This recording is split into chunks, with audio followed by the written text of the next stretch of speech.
በመላ አገሪቱ በሁሉም ወረዳዎች የተመረጡ ከቀላል እስከ ከባድ የቀዶ ጥገና ሕክምና አገልግሎት በተያዘው ዓመት መሰጠት እንደሚጀምር የጤና ጥበቃ ሚኒስቴር አስታወቀ።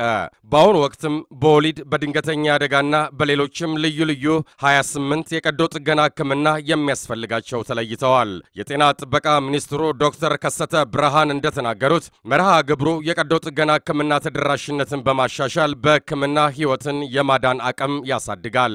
እስካሁንም ሕክምናውን ለማስጀመር 200 የቀዶ ጥገና ሐኪሞች በገጠር ሆስፒታሎች ተመድበው እየሰሩ ሲሆን በስልጠና ላይ ያሉ 700 ባለሙያዎችም ወደ ስራው ይቀላቀላሉ ብለዋል። በተጨማሪም በየዓመቱ 1000 የቀዶ ጥገና ሕክምና ባለሙያዎች እንዲሰለጥኑና ወደ ሕክምናው እንዲሰማሩ ይደረጋልም ሲሉ ተናግረዋል።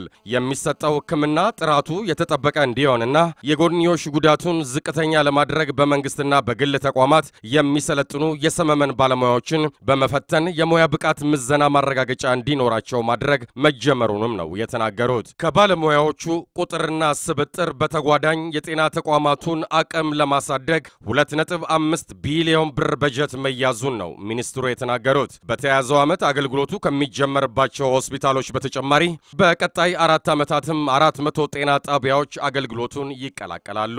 ይህም ለተለያዩ ሕክምናዎች የሚደረገውን ጉዞና ከፍተኛ ወጪ በመቀነስ ህብረተሰቡን በአካባቢው በላቀ ደረጃ ተጠቃሚ እንደሚያደርግም ሚኒስትሩ ተናግረዋል። ከፊል ሰመመን በመስጠት የሚደረግ የቀዶ ጥገና ሕክምና ቀላል ተብሎ የሚጠራ ሲሆን ሙሉ ሰመመን የሚጠይቀው ደግሞ ከባድ ቀዶ ጥገና ሕክምና ይሰኛል። በሁለቱ የቀዶ ጥገና ሕክምና ከ100,000 ሰዎች 5,000 ሰዎች በዓመት የቀዶ ሕክምና አገልግሎት ተጠቃሚ መሆን አለባቸው።